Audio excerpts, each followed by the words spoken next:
Victor দাসে rap কৰা নাছিল, ভিক্টৰ দাসে ডকাইত কৰা নাছিল, ভিক্টৰ দাস ড্ৰাগছ মাফিয়া নহয়, ভিক্টৰ দাস গৰু সিন্ডিকেট কৰা নাই, ভিক্টৰ দাসে ৰেপ কৰা নাই, ভিক্টৰ দাস ক্ৰিমিনেল নহয়। ভিক্টৰ দাসৰ ওপৰত এখন আজাহাৰ দিছিল ভিক্টৰ দাসৰ পত্নীয়ে।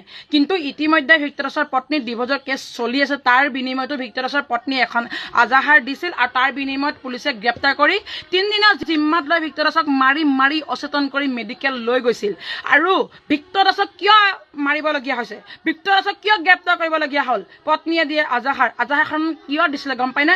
ভিক্টৰ দাসে হেনো তেওঁলোকৰ ঘৰত গৈ হেনো বোলে অতিপালি কৰিলে, অভদ্ৰামি কৰিলে, গিল ভাঙি দিলে, কৰ্ণিং বেল পিটিকি বোলে ফিউজ কৰি দিলে, গাড়ীৰ লাইট ভাঙি দিলে। সেইখিনি কথা উত্থাপন কৰিছে ভিক্টৰ দাসৰ পত্নীক ককায়েকে।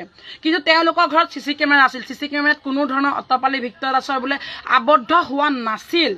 কেনেকৈ চিচি কেমেৰাত আবদ্ধ নহ'ল ভিক্টৰ দাসে কৰা অতপালিখিনি? কেনেকৈ চিচি কেমেৰাই তেওঁলোকৰ ঘৰত থকা চিচি কেমেৰাটোৱে ভিক্টৰ দাসৰ অতপালিখিনি কভাৰ কৰিব পৰা নাছিল? কিয় এনেকৈ চিচি কেমেৰাই সেইটো ভিক্টৰ দাসৰ অতপালিখিনি কভাৰ কৰিব পৰা নাছিল? তাতে আমি বুজি পাইছোঁ যে ভিক্টৰ দাসক সম্পূৰ্ণ ষড়যন্ত্ৰ কৰি ফচুৱা হৈছে। যেনেকৈ দেশদ্ৰোহী মন্তব্য কৰিছে বুলি কোৰ্টৰ ভিতৰৰ পৰা NSA লগাই গ্ৰেপ্তাৰ কৰিছিল ভিক্টৰ দাসক। 7টা মাহে ভিক্টৰ দাসক জেলত আবদ্ধ কৰি ৰাখিছিল জুবিনদাৰ ন্যায় বিচাৰি। এজন মানুহে জুবিনদাৰ ন্যায় বিচাৰি আছে, জাষ্টিছ বিচাৰিছে, সেইজন হৈছে প্ৰকৃত ভিক্টৰ দাস। ভিক্টৰ দাসক দমন কৰিবলৈ বিভিন্ন ধৰণৰ ষড়যন্ত্ৰ ৰচাই আছে। ভিক্টৰ দাসক বেয়া কোনে কৰিছে? ভিক্টৰ দাসক বেয়া কৰিছে বিজেপি চৰকাৰৰ নেতা মন্ত্ৰী হিমন্ত বিশ্ব শৰ্মা ডাঙৰীয়াই। ভিক্টৰ দাসৰ বাপেকক ৰথেৰে হত্যা কৰিছিল।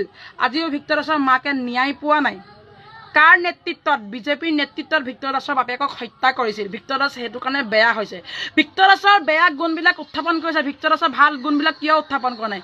250 টকাত 5 কেজি চাউল নাপায়, 5 কেজি চাউল নাপায়। 250 টকা টিউশ্যন কৰাই ষ্টুডেণ্টসকলক ভিক্টৰ দাসে APSC এক্সাম দিয়ালে, IPSC এক্সাম দিয়ালে, দি এতিয়া সেই ষ্টুডেণ্টসকলে চাকৰি কৰি খাইছে। এতিয়া ভিক্টৰ দাসক পাহৰি গ'ল। নিজৰ স্বাৰ্থ পূৰাবৰ কাৰণে ভিক্টৰ দাসক ইউজ কৰিলে। এতিয়া নিজৰ স্বাৰ্থ পূৰণ হৈ গ'ল, ভিক্টৰ দাসক দলিয়াই পেলাই দিলে খাললে। সেই ননচেন্সবিলাক চালা।